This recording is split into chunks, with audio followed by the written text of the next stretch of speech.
Hello, tuba players. So this video today is going to be about tuba stands, right?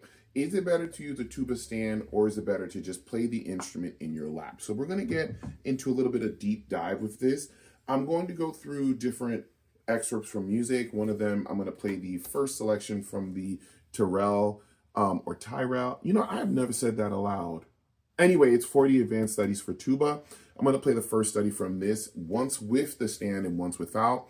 I'm also going to get into the Hindemith. I'm pretty sure the Hindemith is a necessary one because it's a standard I think you should play on your big horn. But then I'm going to finish off with the Lebedev Concerto in one movement. I'm probably going to start on the second page for that. The big thing about tuba stands, and I've seen people use them, and I got one as a gift, and I've been using it, and it does really have the benefit for keeping the instrument still. It does take the weight off of you, so you can kind of just focus on your embouchure, you can just focus on your fingerings. But I grew up holding my tuba in my lap, so I guess there's still a level of comfort in that, but either setup works. If a tuba stand is too expensive for you, you can get a guitar footrest. I was using one for a while, and I did like it, but my footrest broke. I'm fat. Anyway, so I'm going to be using a tuba stand and this cloth. This is like a counter cloth, a non-slip counter cloth that I keep on my leg just to keep my tuba from sliding. And this is a very affordable option for you as well, especially for those of y'all that are getting new tubas, especially if you're transitioning from an upright to a front action instrument. You're probably going to need one of these just to keep the instrument from sliding. And of course, they have better versions of this, but budgets, y'all. So we're going to get started with the Tyrell exercise 1 and see if the stand is better than the lap. And for those of you watching my fingerings go by trying to figure out what type of tuba this is, it's a B flat. Here we go.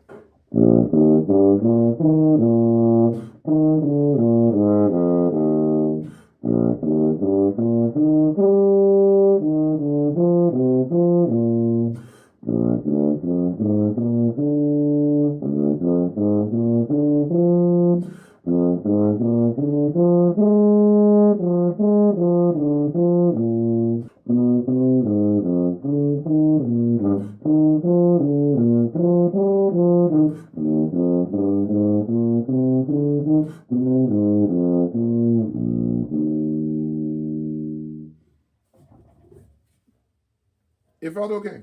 It felt okay. I'm not gonna lie. I don't mind the stand at all. So let's take it to the lap, folks. Here we go.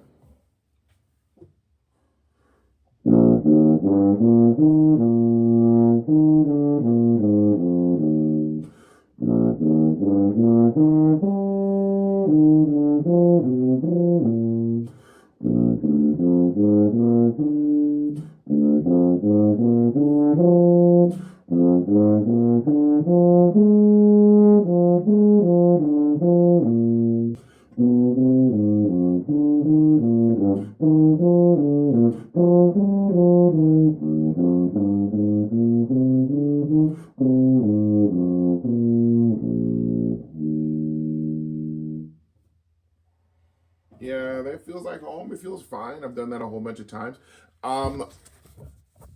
I forgot to mention at the beginning of the video, I'm doing this honestly. So if there are mistakes, no, there weren't. Anyway, so now I'm going to move on now to something totally different. And the reason why I did start with the Tyrell 40 studies, advanced studies, is because I think you should always start with a book. The Bordoni, the Tyrell, the Coproche, whatever it may be. Always start your practicing or your playing or your mouthpiece testing or tuba testing with a book to make sure you're good and centered. Now, we're going to go on to something a little crazier. Here is the first page of the first movement of the Hindemith Sonata, and I'm going to pull the stand up and see how we fare.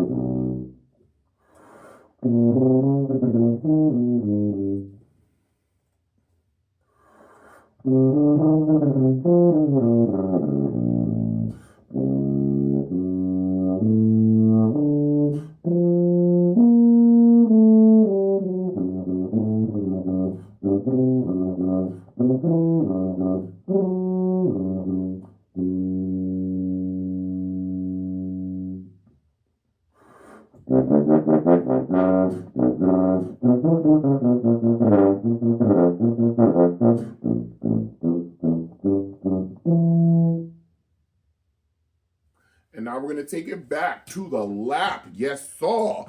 So one thing before I hit this lap thing with this Hindemith, one thing to consider is that some people feel like when it's in your lap, it gives you more flexibility. The actual stand itself is a little more rigid. So take that as you will. Again, you got to try it before you buy it. Test it out for yourself. But here's the Hindemith in the lap.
So now that I've done the Hindemith in the lap and the Hindemith on the rack, I mean on the stand, we're gonna try it.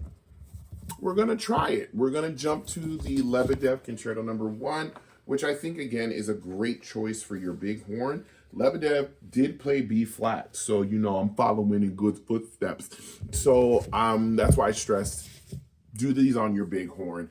I've seen a lot of people do it on their F or their E flats, and I think you should really strive to do number 1 and number 2 on your big horn just to really work yourself and stretch yourself.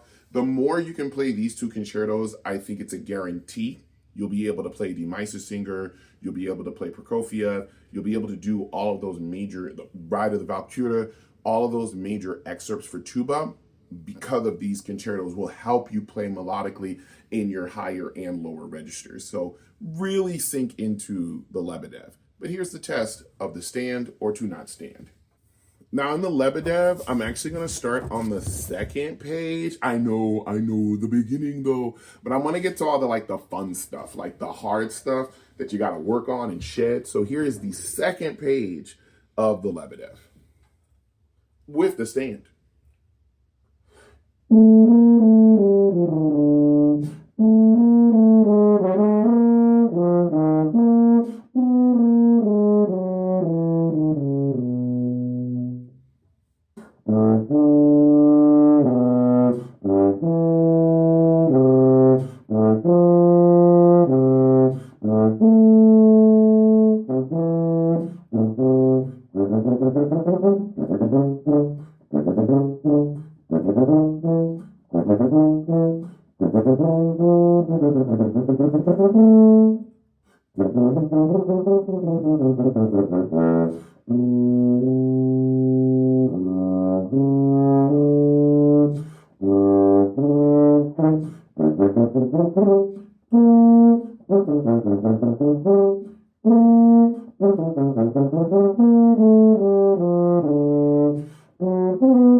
Well, it is what it is, folks.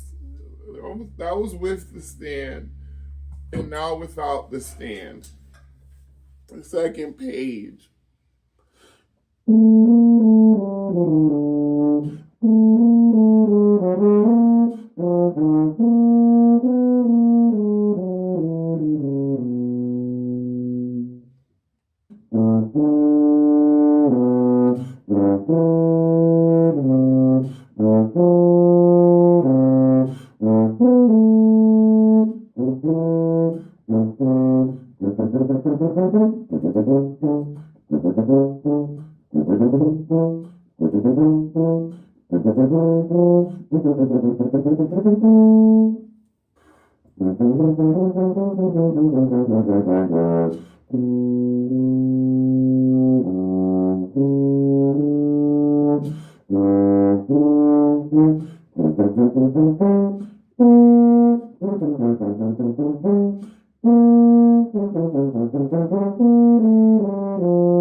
In my defense, the tuba was slipping.